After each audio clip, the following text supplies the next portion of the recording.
Δεύτερη ώρα θα μιλήσουμε και με την κυρία Αλεξανδρή, διευθύντρια της Ελληνικής Φιλοζωικής Εταιρείας. Πολύ ωραία. Με αφορμή την σημερινή ημέρα.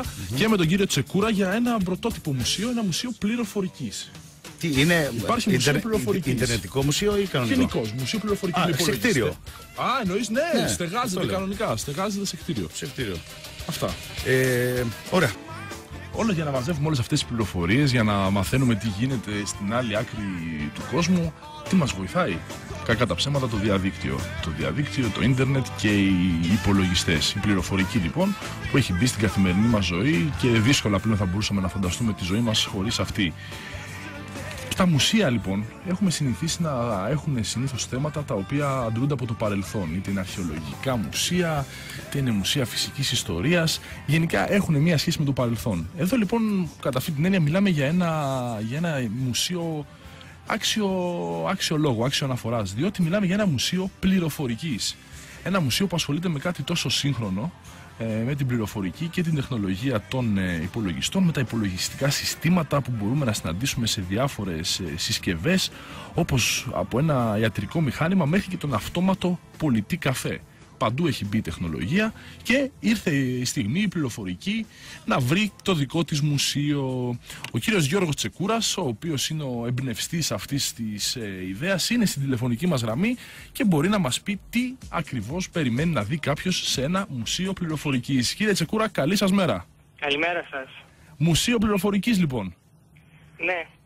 Μια καινούργια προσπάθεια που έχουμε ξεκινήσει και έχουμε σαν σκοπό να γνωρίσει το κοινό την ιστορία της πληροφορικής. Μια σχετικά νέα επιστήμη, αλλά με πολύ πλούσιο υλικό, το οποίο εξαιτίας της ραγδαίας εξελίξης μας επιτρέπει να θεωρούμε μουσιακό είδος αντικείμενα όχι και τόσο παλιά, αλλά με μεγάλη αισθητική αξία. Μάλιστα. Πόσο καιρό έχει ξεκινήσει αυτή η προσπάθεια? Αυτή η προσπάθεια περίπου 1,5 χρόνο, με την έννοια ότι κυνηγάμε πάρα πολύ το θέμα το νομικό, ώστε να είμαστε νομικά κατοχυρωμένοι και να είμαστε ένας επίσημος οργανισμός, να μην είναι μια απλώς συλλογή, αλλά ένας οργανισμός που να έχει και εκπαιδευτικό και πολιτισμικό χαρακτήρα. Τι αντικείμενα, ποια είναι τα μουσιακά αντικείμενα που μπορεί να συναντήσει κανείς σε αυτό το μουσείο?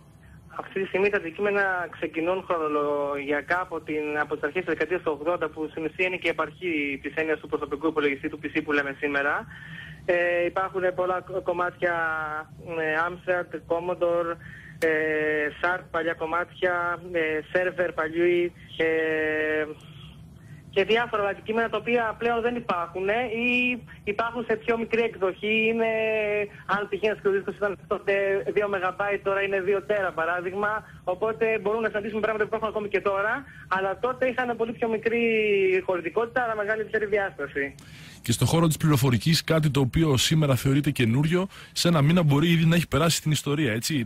Δηλαδή το πόσο γρήγορα παλιώνουν τα πράγματα και θεωρούνται ξεπερασμένα, γίνονται με πολύ γρήγορους ρυθμούς. Λένε ότι κάθε 6 μήνες κάποιο αντικείμενο πληροφορικής χάνει την μισή του αξία, ας πούμε, γιατί έχει βγει σίγουρα ένα καινούριο το οποίο το αντικαθιστά. Οπότε κάτι που έχει βγει πριν 30 χρόνια σίγουρα είναι μουσιακό για την πληροφορική τουλάχιστον. Οπότε στην ουσία στον χώρο αυτό που θέλει να δημιουργήσετε θα μπορεί να συναντηθεί το παρελθόν, το παρόν και το μέλλον, θα λέγαμε, της τεχνολογίας, έτσι, μέσα από διάφορες συσκευές. Η διάθεση που θα είναι τα αντικείμενα θα είναι χρονολογιακά, δηλαδή ξεκινώντας από το πιο παλιό και φτάνοντας μέχρι το πιο καινούριο. Στην αίθουσα μπορεί να υπάρχουν επίσης ειδικοί χώροι για παιδιά, τα οποία να μπορούν να μάθουν αυτό που κρατάνε στο χέρι τους, που είναι ένας υπολογιστής παλάμης παράδειγμα, πως πριν 30 χρόνια μπορεί να ήταν το αντίστοιχο μηχάνημα να ήθελε ένα ολόκληρο δωμάτιο για να στεγαστεί. Και τώρα πλέον το έχουμε στο χέρι μας. Με πολύ μεγαλύτερη επεξεργαστική ισχύ κιόλας. Και αυτό μέσα σε 20 χρόνια έχει παρατηρηθεί αυτή η εξέλιξη. Οπότε το μέλλον της τεχνολογίας πρέπει να μας τρομάζει και λίγο, δηλαδή το τι έχουμε να δούμε ακόμα. Βασικά ναι, η τεχνολογία και η πληροφορική είναι κάτι το οποίο είναι τόσο πρόβλεπτα που δεν μπορούμε να κάνουμε πρόβλεψη για τα επόμενα 3 χρόνια. Όχι να μπούμε στη δικασία να σκεφτούμε τι θα γίνει σε 20. Είναι τέτοια εξελιχθείς, οπότε οι προβλέψεις δεν ευσταθούν και πολύ. Μάλιστα. Κύριε Τσεκούρα, σας ευχαριστούμε πάρα πολύ. Κάτι τελευταίο. Βεβαίως. Βεβαίως. Θα ήθελα να δώσω τη διεύθυνση. Εννοείται. Λοιπόν, είναι στο www. elmp.gr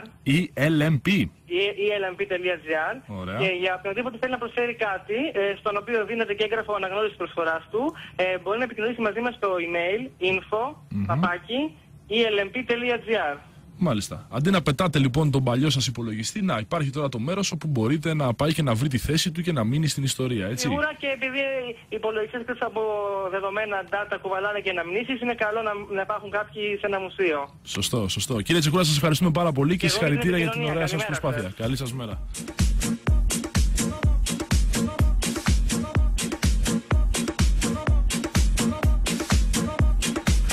Να τα λοιπόν, υπάρχει πλέον και μουσείο πληροφορικής, όλα βρίσκουν το χώρο τους, όλα βρίσκουν τη θέση τους στη σημερινή εποχή.